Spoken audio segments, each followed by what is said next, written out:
There probably isn't not a more disagreed topic to discuss than where the short stories exist within the Five Nights universe.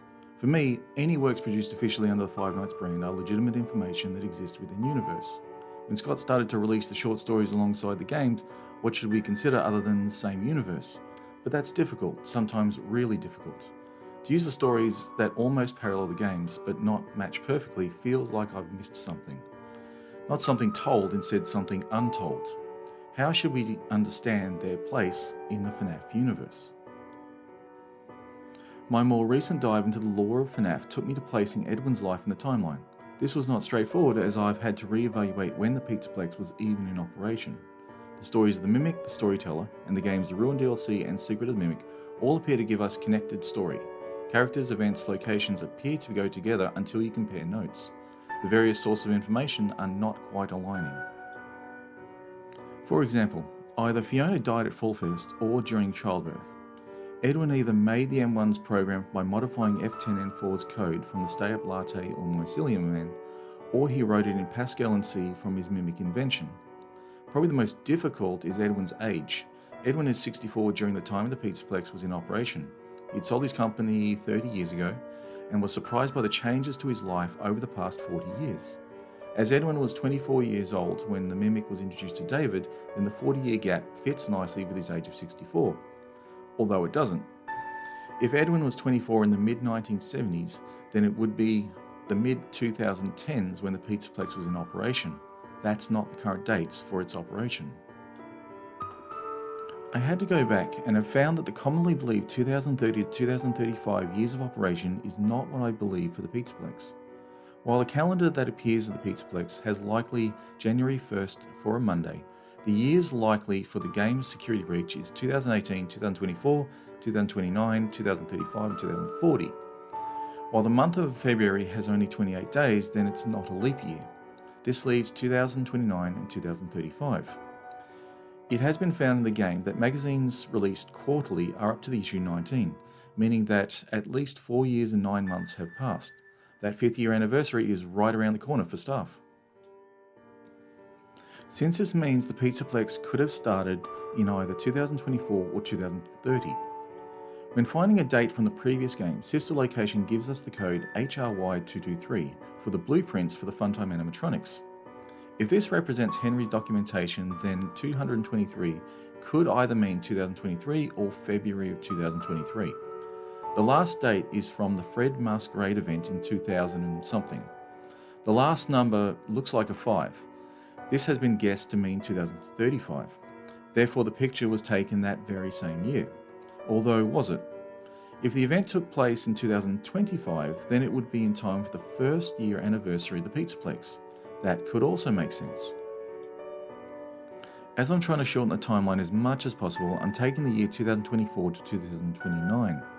Edwin was 64 years old for at least 2024, which means he was born around 1960. So when David was 4 years old, Edwin was 24. 2 years later was the birthday party that was cancelled due to David's tragic event with the truck, making Edwin 26 in 1979. Edwin being born in 1960 meant he was 19 by the time of Secret of the Mimic, not 26 by David's 6th birthday. This, as many others have discovered, does not work. But that's not the only time I've been having problems getting books and games to work well together. In the story Prankster from the Fazbear Frights book, the character Jeremiah faces off against some terrible events that have been happening in the company he works. Co-workers Parker and Hope have been playing some elaborate game with him that involved body parts being spread around the building. They bring a birthday cake in that reads Jeremy, but that's not his name. The outcome is never reached, although from the game Help Wanted, a woman works with Jeremy in an office that appears to do the same thing as Prankster. From the game Special Delivery, we can assume her name is Nessie, and she has been involved in moving an intrusive virus into the Pizzaplex. Jeremy in the game has suffered some horrific event and appears to be losing his mind. So why the similarities, if not to give us insight on the event? From the story What We Found, there are similarities to the third game. A guard facing off against a mysterious, monstrous character of a spring-lock rabbit. A fire that destroys the evidence of the event. Why so similar? Within the story Help Wanted, we hear that Steve Snodgrass and his creation of the first 3 FNAF games are in universe. He goes through the ordeal within a house of illusions and fake family members. He ultimately would not survive the story, but the game's creation is mentioned again. In the game Help Wanted, we heard how Fazbear has been making light of the stories from the past. They appear to be manufacturing the games to desensitize or distract their customers from accepting their history, to not be able to tell the difference between what is made up or what is true. They lied to us. They lied to all of us. They told us that the whole point of this VR game was to undo the bad PR done by a rogue indie game developer who supposedly made up a bunch of crazy stories that tarnished the brand. But that's not true at all. In their haste to develop this VR game and clear their name, they sent us some things I don't think they intended us to see, such as a hard drive containing emails between Fazbear Entertainment and a certain indie developer. Fazbear Entertainment hired the game developer.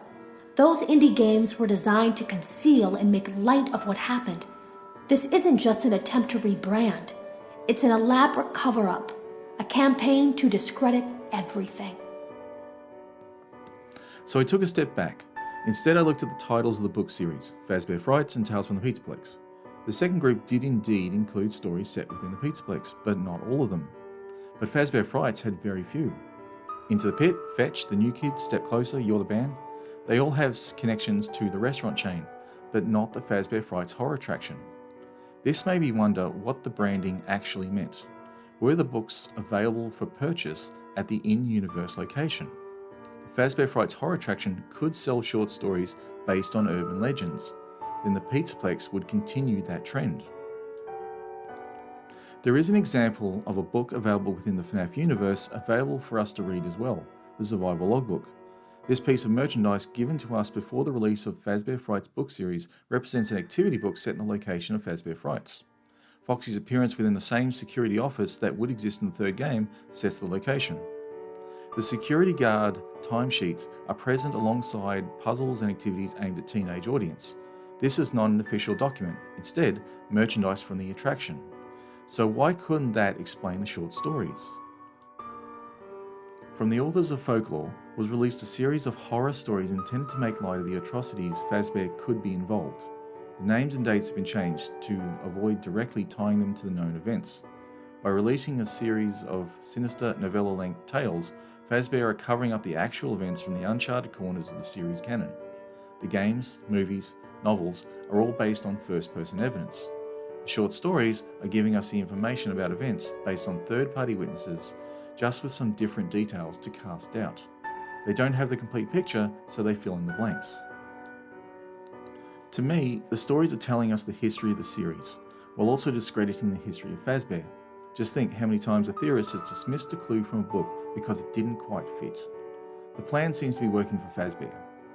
I'm going to continue to use the books for clues, although I'm going to be sure to give those details a second thought.